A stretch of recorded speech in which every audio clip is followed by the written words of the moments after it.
morning, all. Good morning. Good morning. So this is our quarterly congregational meeting. They're called for in the bylaws, and it's meant to be informational. There's no formal action. It also should be considered a conversation. I don't want to be up here lecturing. Please feel free to offer up your comments and questions. There were a couple things I wanted to start with that were hit upon by Allison in the announcements this morning. The first is a reminder about the photo opportunity. If you like having your picture taken as little as I do, it might come across as being an imposition. However, I can say from personal experience that it really is helpful for the community to have that book to refer to later on, years later on even. So it would be really appreciated if you could sign up. And in addition, there are economic benefits to the church for it. So, you know, it's all good. And kudos to Allison for pushing this along. The other thing is the feast, the Thanksgiving feast. I think it's good news. The Thanksgiving feast will continue. It will be different, and as a reminder, change is a good thing in life, and it will be over at Christ and the Holy Trinity. It is now truly being shared by the community, and I say now. I don't know if this is a one-year thing, if it's a two-year thing, if it's a longer-term thing, but for this year, the Thanksgiving feast will be held in Christ and the Holy Trinity. It is truly a community outpouring. When people in the community heard that the feast was at risk for being missed this year, people jumped in. And the volunteerism, it reminded me sort of the scene in A Wonderful Life when everybody came forward with the baskets of cash for our friend Jimmy Stewart. Anyway, so that's good. There will be an opportunity to sign up, I'm sure. I will take it upon myself to find the person who's probably best to coordinate Saugatuck's offerings for the feast. I'm sure there'll be a chance to contribute financially. I'm sure there'll be ways to contribute otherwise. So with that, more to come on that. We'll make sure that there's somebody can call to make sure that we get that information to the people who are running it. I would like to, so those are kind of the more straightforward aspects today. I would like to start with two thoughts. I think it's important to remember that religion and our small part of religion in this country needs to be part of the answer and not part of the problem. So I just want to remind everybody that within our open and affirming fashion, we do stand by our Jewish brothers and sisters on this sad morning. It's also, I think, important to understand that it's our obligation and our right to condone violence as part of our political discourse. Those were things that kind of filled me as I walked into the sanctuary this morning, and I wanted to share them with you because I think part of this meeting is sharing. Other items, timing of the organ, and John will be up a little bit later and may fill in a little bit more of the color on this, but great news again, there is an organ coming. It will be, I don't know, state-of-the-art, but Kleitz Organs, which is a manufacturer in Germany, premier instrument maker, and we will have a beautiful instrument in this sanctuary. The process of installation and then tuning and voicing is a phrase, I don't know if it's the same thing as tuning, but getting the sound in the space, because all spaces are different, and the pipe organs are handmade, and it's all very, very technical. Will take a while. I'm saying 6 to 8 months. The thought currently is that the organ installation in the sanctuary will begin shortly after Easter in 2019. and continue throughout the summer of 2019. And hopefully, we'll be in a place to have it as a part of our service in the fall, when we're all returning to church in the fall.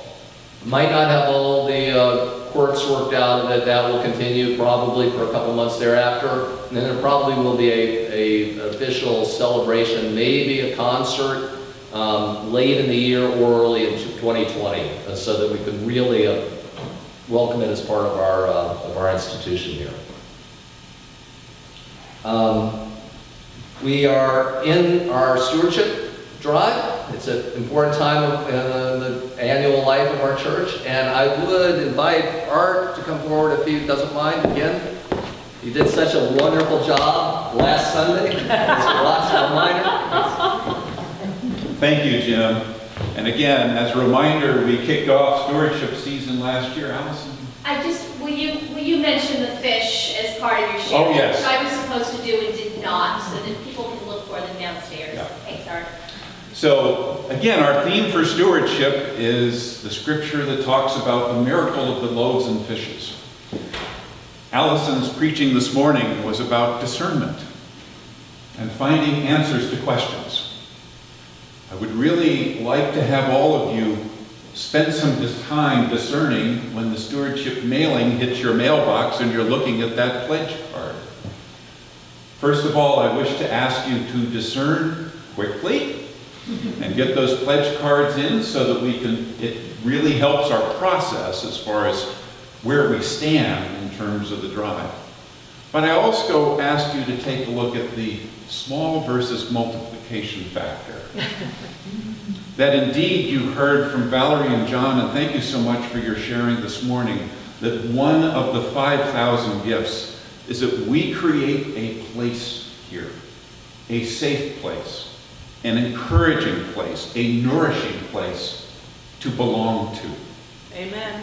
The discernment that I ask all of you is that how does your pledge, what you give, relate to not only that goal, but all the other potential 5,000 things that happen in the course of the life of Saugatuck Congregational Church. So again, keep an eye for that mailing.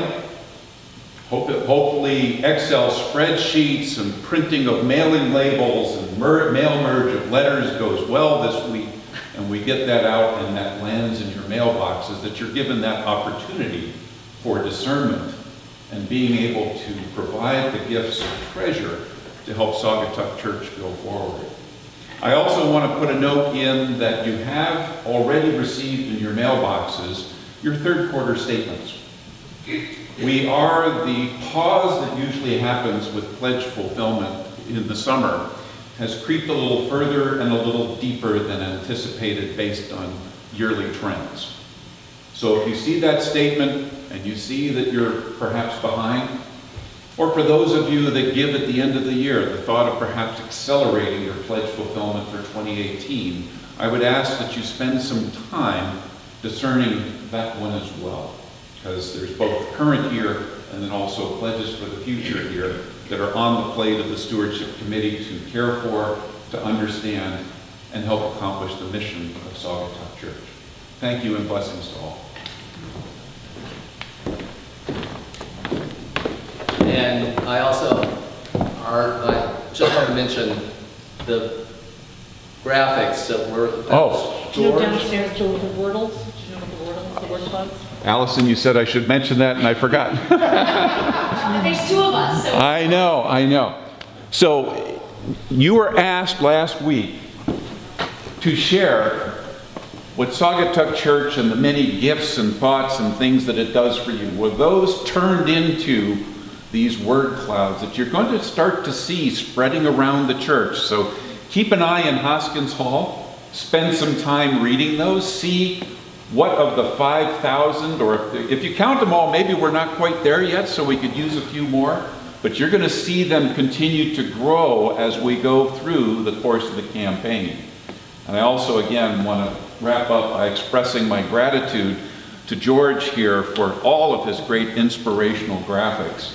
They just turned out so well, and it just provides an additional wind to the sails of the stewardship campaign. So thank you, George. In fact,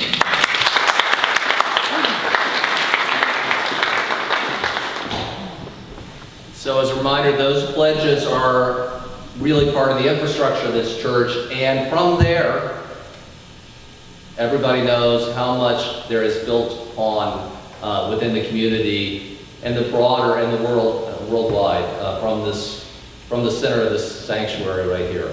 But the pledges are extremely important, so please, please, please fulfill the pledges from 2018 and be generous in 2019. I can guarantee the money's well spent. It's a good cause.